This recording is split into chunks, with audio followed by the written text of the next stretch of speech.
Teman-teman tahu ada satu surat yang senantiasa disuruh baca setiap pekan oleh Rasulullah. Suratul Kahfi. Suratul Kahfi itu tentang apa sih sebenarnya? Kenapa sih kita disuruh baca setiap pekan? Tentang Ashabul Kahfi. Selain itu tentang apa lagi? Tentang dua pemilik kebun. Selain itu tentang apa lagi? Tentang Nabi Musa dan Khidir. Setelah itu tentang apa lagi? Tentang Dzulqarnain. Mau summarize Suratul Kahfi? Suratul Kahfi itu adalah surat tentang kebingungan. Serius, saya tuh baca Suratul Kahfi itu bingung, bolak-balik bingung. Lah kenapa bingung? Karena terlalu banyak pertanyaan.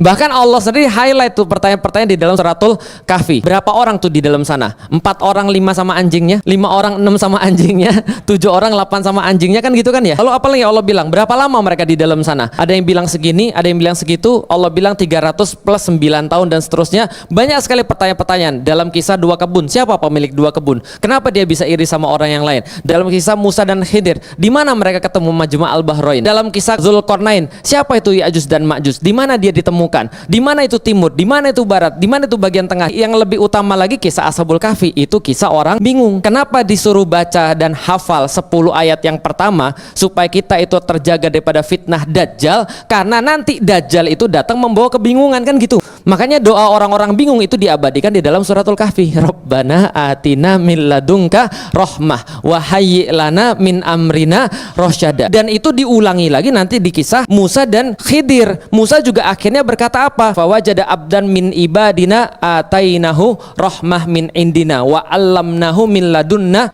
ilma. Dan kemudian dikatakan bahwa Nabi Musa ketemu dengan seseorang yang dia punya rahmah. Karena orang bingung itu mintanya rahmah. Setelah kemudian dia ketemu dengan salah satu hamba di antara hamba-hamba Allah yang punya rahmah tadi, apa yang dia bilang? Hal attabi'uka. Apakah aku boleh ikut sama kamu? Apakah aku boleh menjadikan kamu sebagai teladan? Ala antu'allimani mimma ulimta rusyda. Kalau aku melakukan itu ittiba kepada engkau, aku menjadikan engkau sebagai suri tauladan, guru saya, sebagai patron saya, sebagai teladan saya. Mudah-mudahan saya bisa belajar. Setelah saya belajar, saya bisa dapat rusyda.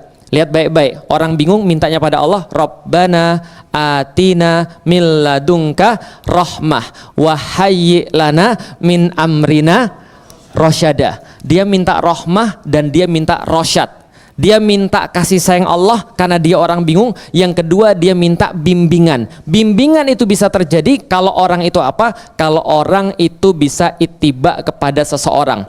Itu adalah di dalam Suratul Kahfi. Berarti apa kesimpulannya? Penting banget bagi kita untuk punya yang namanya patron. Kalau kita nggak punya namanya patron, kita tuh jadinya bingung. Kita tuh mau ikut siapa?